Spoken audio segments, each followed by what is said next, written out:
आपके पास इन्हीं दो सब्जेक्ट में सबसे ज्यादा स्कोर करने की एब्सोल्युटली स्टूडेंट स्कोर नहीं कर रहे हैं. People are scoring 98 99 marks in maths also. Particular strategy follow करते हैं जो अभी हम लोग आपके साथ शेयर करने वाले हैं. If you did it like this कोई चांस ही नहीं है, भूलने का कोई चांस ही नहीं कोई है. चांस नहीं। तो सीए फाउंडेशन इकोनॉमिक्स और मैथ्स में अगर आप 90 प्लस स्कोर करना चाहते हो तो ये वाली वीडियो आपको एंड तक देखनी होगी. And it really doesn't matter कि आप फर्स्ट अटेम्प्ट देने वाले हो या आप रिपीटर हो, चाहे कोई भी हो, उससे कोई फर्क नहीं पड़ता.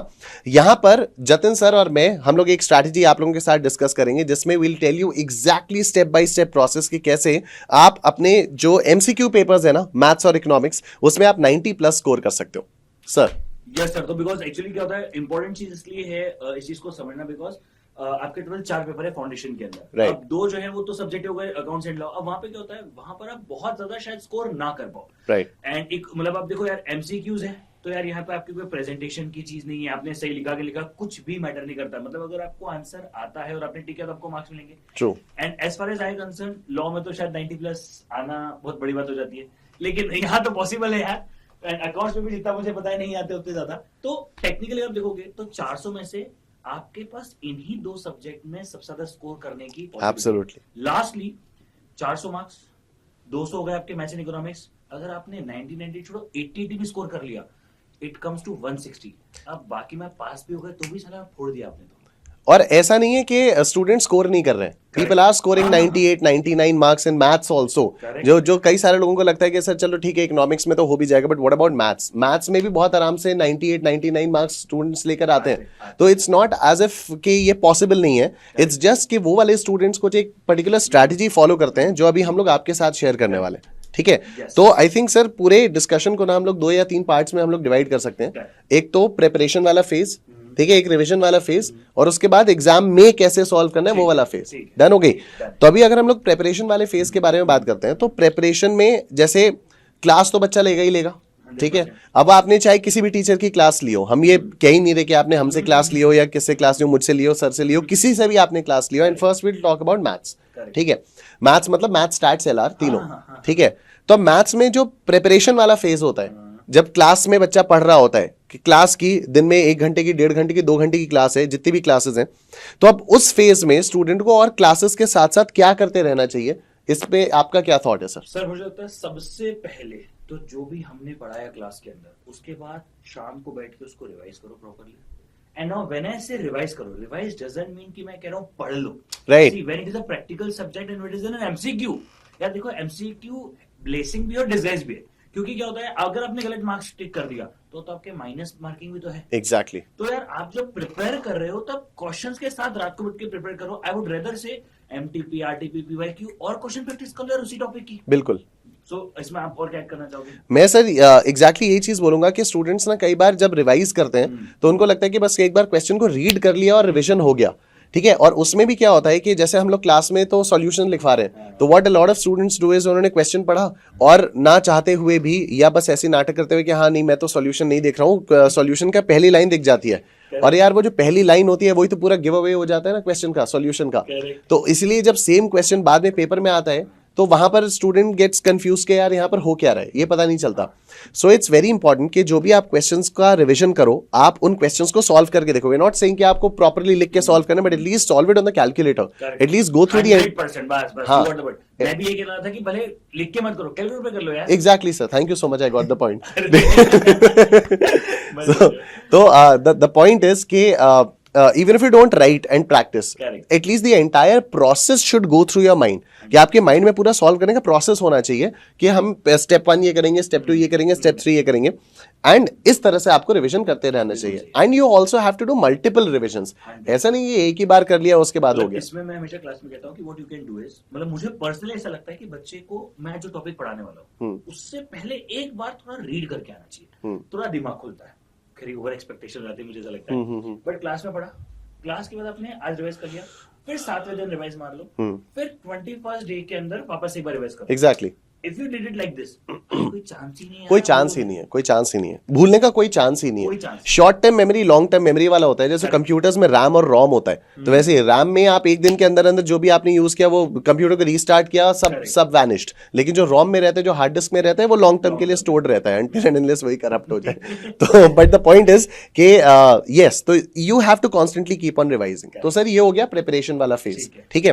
क्लासेस के बाद, अब जब क्लासेस खत्म हो गई और क्लासेस से लेकर एग्जाम के पीरियड वाला टाइम है, तो अब इसमें स्टूडेंट क्या एक्स्ट्रा करे, कैसे रिवाइज करे, क्या आप सजेस्ट करते हो सर? यार दो चीजें हैं जो मुझे लगता है डैम श्योर आप भी बोलते हो गए, हम लोग 100% श्योर हूं इस बारे में। एक तो खुद के नोट्स प्रिपेयर करो। सी इट डजंट मैटर आप किसी से पढ़ो, किसी के कितने भी अच्छे नोट्स हो, जब तक आपने खुद के प्रॉपर नोट्स नहीं बनाए, राइट, भले फॉर्मूला कहो, ट्रिक्स कहो, जब तक कुछ भी मैं मतलब 120% अग्रीड हूं सर। मैं खुद बोलता हूं, हम चाहे कितने भी कलर्ड नोट्स दे दें, चार्ट्स दे दें, माइंड मैप्स दे दें, कुछ भी कर लें हम, बट उनके बेसिस पर आप एक बार खुद से देख के बना लो, कॉपी कर लो यार टीचर के नोट्स। ये बहुत भाई सेम लिख लो, सेम लिख लो, सेम तरह से लिख लो। क्योंकि जब तुम सेम लिखोगे ना, तो फिर तुम्हारे अंदर से अपने आप कुछ ना कुछ एक्स्ट्रा एलिमेंट्स निकल के आएंगे। और मैं पर्सनली एक चीज देखता हूँ सर, जब मैं खुद लिखता हूँ ना, तो ना पता है क्या होता है बहुत बार, अरे यार वो आपके दिमाग में आता है कि चीज कहाँ से आई। एग्जैक्टली। फिर जो डाउट क्रिएट होता है वो बहुत है, तो एक नोट बनाओ। दूसरा मुझे लगता है question practice in the form of test होनी चाहिए। मुझे तो ऐसे एक्चुअली लगता है कि हर चैप्टर खत्म करने का भी बच्चे को टेस्ट देनी चाहिए। बिल्कुल। अब तो चैट जीपीटी सर बता देंगे कि वो चैट जीपीटी से खुद ही क्वेश्चन बना लो, ठीक है। मगर ओनली पॉइंट इज कि आज की तारीख में ना वो जमाना नहीं बचा कि रिसोर्सेस नहीं है। अरे भरमार है सर रिसोर्सेज। टेस्ट एंड ये दो मेरे सबसे मोस्ट इंपोर्टेंट। हमारे एकाग्रता से ये कि YouTube कम्युनिटी पोस्ट पे इतने सारे MCQs आते रहते हैं, मतलब वो कम है क्या? टेलीग्राम पे भी तो डाल रहे हैं भाई, टेलीग्राम पे वो आ रहे हैं, क्वेश्चंस आ रहे हैं, YouTube कम्युनिटी पोस्ट पे इतने सारे वो आ रहे हैं, मतलब you don't even need to, मतलब आपको सोचने की जरूरत ही नहीं है कि भाई कहाँ जाना है क्वेश्चंस के लिए या क्या करना है। Everything is there on Ekagrata's platform.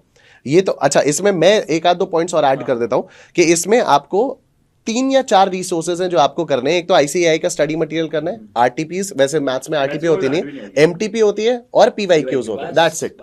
इसके अलावा कुछ करना ही नहीं है, इसके अलावा कुछ नहीं करना है। कोई फालतू का टेलीग्राम ग्रुप नहीं ज्वाइन करना है, कोई फालतू का कुछ ऐसा नहीं करना है कि कहीं से कुछ एक्स्ट्रा क्वेश्चंस आ जाए। प्रॉब्लम क्या होती है उसमें कि कई सारे हाई लेवल के क्वेश्चंस आ जाते हैं जो कि CA फाउंडेशन के लिए रेलेवेंट भी नहीं होते हैं, फिर स्टूडेंट उनको देख के कंफ्यूज हो जाता है। अच्छा, मैं आपको ना दो चीजें इसमें ऐड करता हूं। आज ये भी जो एग्जाम हुआ ना, उस दिन सुबह सुबह में क्वेश्चंस करवा रहा था, अपन वार्म अप सेशन में करवा देते। Right, I know what you are going to say, लेकिन हाँ प्लीज बोलिए सर। अपनी बात भी हुई थी। हाँ, तो सुबह सुबह में क्वेश्चंस करवा था, बच्चा बोलता अरे सर इतने इजी क्वेश्चन, अरे सर फाउंडेशन लेवल के क्वेश्चंस करवाओ। हाँ, पता है ईमानदारी से जो मैराथन में करवा उसमें करीब करीब 20-25 हो, जिस क्वेश्चन पे बच्चों ने कहा तो बकवास है, तो इजी है, तो आता ही नहीं है, वो सेम टू सेम आता है। अब प्रॉब्लम क्या है भाई, हमें पता है ना, एग्जैक्टली, इतने सालों से हम काम कर रहे हैं ना भाई, पढ़ा रहे हैं ना, तो यार इस पे आपका क्या टेक होता है? आई थिंक अपनी बात हो रही थी। नहीं सर, बिल्कुल सही बात है। कई बार हम चीजों को अपने दिमाग में उतना बड़ा बना लेते हैं जितनी बड़ी वो एक्चुअली होती भी नहीं है, राइट। कई बार ऐसा होता है, और सर ये मैंने ना 11th-12th में JEE की भी तैयारी की थी, तो वहां पर कई बार ऐसा भी होता था कि वहां पर फिजिक्स या मैथ्स का अगर कोई क्वेश्चन आया था और वो सिंपल सा आता था, तो मेरे साथ खुद एज अ स्टूडेंट ऐसा होता था कि अभी ये तो मुझसे ही हो जा रहा है, तो ये तो JEE का नहीं है। ये ऐसा एक सेल्फ डाउट हमेशा से रहता था कि यार ये वाला क्वेश्चन तो मैं खुद ही सॉल्व कर पा रहा हूँ, ये JEE का नहीं है। फिर मैं अपने दोस्तों के पास जाता था, एंड दे सेड तूने कर तो लिया है, तूने बिल्कुल सही सॉल्व किया है। मैंने कहा भाई इतना आसान कैसे हो सकता है ये? कहता भाई होता है ऐसा। तो अगर आपको कोई क्वेश्चन आसान लग रहा है ना, तो इंस्टेड ऑफ क्वेश्चनिंग कि यार इतना आसान क्वेश्चन आएगा ही नहीं आएगा, you should be proud of yourself कि आपने इतनी अच्छी तैयारी कर रखी है कि आपको क्वेश्चंस आसान लगने लग गए हैं। कई सारे लोगों को तो वो आसान वाले क्वेश्चंस भी आसान नहीं लगते हैं ना। तो ये आपके अंदर एक कॉन्फिडेंस होना चाहिए। इन 3 रिसोर्सेज के अलावा कुछ और करने की जरूरत नहीं है, कुछ 1% कुछ और करने की जरूरत नहीं है, ठीक है। अब हम लोग बात करते हैं एग्जाम हॉल में।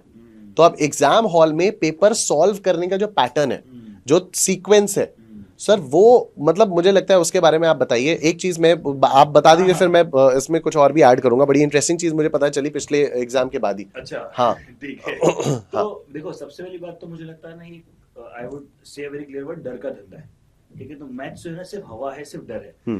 अब वो प्रेशर, प्रॉब्लम क्या है, वो प्रेशर को ना एग्जाम में कैरी करती है, राइट। अब जब आप उस प्रेशर के साथ एग्जाम हॉल में बैठते हो, तो इट डजंट मैटर आपको कितना आता है, आप ब्लैंक हो जाते हो। और अकाउंट्स और लॉ में आपको शुरू में 15 मिनट मिलते हैं रीडिंग के लिए, मैथ्स में नहीं मिलता है। तो क्या हो गया, अब ना बच्चा डर जाता है। और you know it is that, मुझे ऐसा लगता है it is more about, it is not about the types of question. If I से इट वेरी क्लियरली, पेपर में ना ऐसा नहीं होता कि कितने डिफिकल्ट क्वेश्चन आए, उसका अरेंजमेंट इंपॉर्टेंट है। पहला दूसरा क्वेश्चन देखा, डर गया, फिर 500 का क्वेश्चन देखा, डर गया। तो ना एक साइकोलॉजिकल इंपैक्ट मुझे लगता है एग्जाम में आता है। बहुत सिंपल है यार, जितने आते हैं उतने पहले कर लो। मैं ज्यादा हिट नहीं मारता कि तुम 100 करके हो, क्योंकि ज्यादा किया तो नेगेटिव मार्किंग के भी चांसेस ज्यादा है। तो मुझे लगता है डरो मत, रिलैक्स रहो, शांत रहो, बाकी तो फोड़ दो। तो बाकी सर बताओ, आप क्या ऐड करना चाहोगे इसमें? मैं जो आपने साइकोलॉजिकल वाला पॉइंट बोला ना, एकदम 100% सर वही वाला होता है, एग्जैक्टली वही साइकोलॉजिकल वाला पॉइंट होता है। और शुरू में आपने कहा कि 1 या 2 क्वेश्चंस ना, मैं थोड़ा सा और बढ़ा के बोलता हूँ, शुरू के 20 क्वेश्चंस तुमको लगेगा कि नहीं आते, अच्छा इसमें क्लास है। हाँ। सोचो कि लास्ट से करोगे तो लास्ट में भी लास्ट के भी 20 क्वेश्चंस में लगेगा कि नहीं आते। एग्जैक्टली मैं हमेशा यही बोलता हूँ कि भाई देखो, शुरू के 20 क्वेश्चंस में तुमको लगेगा कि तुम्हें कुछ नहीं आता, पेपर बेकार हो गया, तो कई सारे स्टूडेंट्स यही कहते हैं सर फिर लास्ट से स्टार्ट कर देते हैं। It's not about the difficulty level of the question, it's about your psychology level. तो ये आपके साइकोलॉजिकल लेवल पर डिपेंड करता है, क्योंकि आप कहीं से भी पेपर शुरू करो ना, फिर अभी आप बोलोगे कि सर बीच से शुरू कर देते हैं, आपको बीच वाले क्वेश्चंस भी डिफिकल्ट लगेंगे। See don't get reading time for it. And कुछ ना कुछ ऐसा होता है कि जब भी आप क्वेश्चंस को देखना शुरू करते हो ना, तो इनिशियली आपको लगेगा कि यार पेपर बहुत ज्यादा डिफिकल्ट है। एंड वहां पर कई बार सर मैंने देखा है कि स्टूडेंट्स के अंदर एक ईगो आ जाती है। For example there is a chapter ना, डायरेक्शन सेंस टेस्ट, ठीक है, सिंपल सा चैप्टर है, बहुत ही सिंपल सा चैप्टर है। मान लीजिए कोई कॉम्प्लिकेटेड क्वेश्चन वहां पर आ गया, तो स्टूडेंट इस चक्कर में ना कि अरे नहीं, ये वाले चैप्टर में तो मैं फुल मार्क्स लाने ही वाला हूं, इस चैप्टर का क्वेश्चन ऐसा कैसे हो सकता है कि मैं सॉल्व नहीं करूंगा, तो उस चक्कर में उस क्वेश्चन पे बहुत ज्यादा टाइम लगा देता हूं। ये नहीं करना है, ये बिल्कुल भी नहीं करना है। You may know a chapter end to end, but you don't know what kind of a question ICAI will give you in that particular attempt, right? तो इसलिए आपको क्वेश्चंस को एग्जैक्टली उसी सीक्वेंस में सॉल्व करना चाहिए जिसमें आपको आता है, बिना पैनिक हुए। क्वेश्चन नंबर 1 से 100 तक देखना शुरू करो। 1 आ रहा है, ठीक है, नहीं आ रहा हटाओ, 2 पे आओ। मैं इसमें सिर्फ एक चीज लास्ट हाँ, ऐड करूंगा। Yes sir. तो मैं क्या बोलता हूँ, मैं बोलता हूँ divide your time into 2 parts. Okay. शुरू के 1 घंटे में ना आप सिर्फ क्वेश्चंस करते जाओ, जो आपको आता है। एक भी क्वेश्चन में आपको ऐसा लग रहा है ये मुझसे नहीं होगा या मुझे नहीं आता है, आपको सोचना भी पड़ रहा है ना, skip that question at that moment. भाई पहले क्या करो, 1 से लेकर 100 तक जितने क्वेश्चन आ रहे हो स्पीड से कर लो, जितने आते हैं 100, भगवान भी आ जाए तो गलत नहीं होना चाहिए। After that you have ample of time, आपके समय बहुत होता है, तो आप उस समय को वापस से इन्वेस्ट करो एंड फिर वो क्वेश्चंस करो। यार इसमें फॉर्मूला बनाना पड़ेगा, फॉर एग्जांपल डिफरेंस इंटीग्रेशन, किसी के अंदर चुल है, मैं तो करूंगा, भाई बाद में करो, पहले मत करो, ऐसा। तो ये मैं ऐड करना चाहता हूँ। मैं एग्जैक्टली यही बोलने ही जा रहा था। अच्छा, जो आपने पैसे दे देना कि मैंने आपके लिए बोल दिया, आप भी दे देना सर, कि मैं बोलने वाला था, आपने ऐड कर दिया, ठीक है। द पॉइंट इज कि शुरू के 45 मिनट में ना you will automatically do 70 questions अगर आपने इस तरह से कर लिया तो। और ये मुझे मालूम है, बिलीव नहीं होगा ये कई सारे स्टूडेंट्स मानेंगे भी नहीं इस चीज को, और ये बिलीव भी नहीं करेंगे कि ऐसा हो सकता है, क्योंकि अगर आपने इस तरीके से करना शुरू किया ना, आपको ऐसा लगेगा शुरुआत में कि आप बहुत सारे क्वेश्चन स्किप करते जा रहे हो, बट वंस एक क्वेश्चन भी अगर आपका बन गया, उसके बाद कैसे 20-30 क्वेश्चंस आप एक स्ट्रीक में सॉल्व कर जाओगे ना, वो भी आपको समझ में नहीं आएगा कि ये हुआ कैसे। तो शुरू के 45-50 मिनट्स के अंदर अंदर बहुत आराम से आप 60 to 70 क्वेश्चन सॉल्व कर लोगे। अब अगर 60-70 क्वेश्चन कर लिए तो फेल तो हो ही नहीं सकते ना, पास तो हो ही गए ना भाई। अब पास हो गए, अब तुम्हारे पास बचा 1 घंटा 20 मिनट, अब सॉरी 1 घंटा 10 मिनट अभी भी तुम्हारे पास बचा है। अब उस 1 घंटे 10 मिनट में जितने भी तुम्हारे पास 30 क्वेश्चन है, 40 क्वेश्चन जो बचे उनमें उठा लो। उनमें से मैं कहता हूँ 40 में से 20 क्वेश्चन झक मार के होंगे। जितने क्वेश्चंस तुमने छोड़े ना, 50% of those questions you will automatically be able to do. Why? क्योंकि प्रेशर हट चुका है। पास फेल वाली जो धार पे तुम अटके हुए थे ना, वो धार हट चुकी है। अब तुम्हारे पास टाइम है, तुम्हें पता है ये गलत भी हो जाएंगे तो भी फर्क नहीं पड़ता, क्योंकि मैं पास हूं। बिल्कुल सही। दिस इज साइकोलॉजिकल प्रेशर खत्म हो गया। तो it's not about just the preparation part and practicing part, it's also about how you attempt the paper in the examination hall. तो आई थिंक हम लोगों ने तीनों फेजेस को बहुत ब्यूटिफुली समराइज कर दिया है। एक लाइन में मैं समराइज कर देता हूँ, प्री वाला, मतलब कोचिंग वाला, फिर आप कर दो रिविजन वाला कर दो, ठीक है ना। तो एकदम सिंपल, क्लासेस के दौरान आपको साथ साथ रिवाइज करना है, रिवीजन लिख लिख के नहीं भी करोगे तो भी चलेगा, लेकिन कैलकुलेटर पे सॉल्व करना है। दूसरा, क्लासेस के बाद सबसे इंपॉर्टेंट जो आपने नोट्स बनाए थे उससे पढ़ो ताकि आपके दिमाग में आए। और मोस्ट इंपॉर्टेंट, टेस्ट दो। जितने क्वेश्चन प्रैक्टिस करोगे आपको पता पड़ेगा कितने समय में आप कर पा रहे हो। क्योंकि पहली बार जब एग्जाम में जाके बैठोगे कि अरे 2 घंटे का पेपर है तो भैया मतलब हाथ पांव ठंडे पड़ जाएंगे। राइट और 3 ही रिसोर्सेज कर रहे हैं, ICAI study material, ICAI mock test papers, ICAI pass examination questions. और तीसरा, एग्जाम हॉल में स्टार्ट अटेम्प्टिंग दोज क्वेश्चंस जो आपको बहुत अच्छे से आते हैं, लीव ऑल दोज क्वेश्चंस जो आपको नहीं आते। वो मुश्किल से 15-20 क्वेश्चंस ही ऐसे होंगे और उसके बाद फिर जब जितना भी टाइम आपके पास बचेगा उसमें आप उन क्वेश्चंस को सॉल्व कर सकते हो। ये 3 चीजें अगर आप लोगों ने कर ली ना, इसमें कंसिस्टेंसी मेंटेन कर ली, तो फिर एग्जाम हॉल में 80+ 90+ लाने से कोई नहीं रोक सकता। 100%। तो I think this was a great discussion and I am sure students को काफ़ी हेल्प मिली होगी। इसके अलावा भी अगर आपके कोई भी डाउट्स हैं या कुछ भी अगर आप पूछना चाहते हो या कोई आपको लगे कि नहीं सर मेरे पास तो ये स्पेसिफिक प्रॉब्लम है या ये यूनिक प्रॉब्लम है, मेरे साथ ये होता है, बिंदास कमेंट्स में लिखो यार, और हम लोग विल ट्राई पर्सनली, हम लोग हर एक कमेंट को रिप्लाई करने की कोशिश करेंगे। एब्सोल्युटली।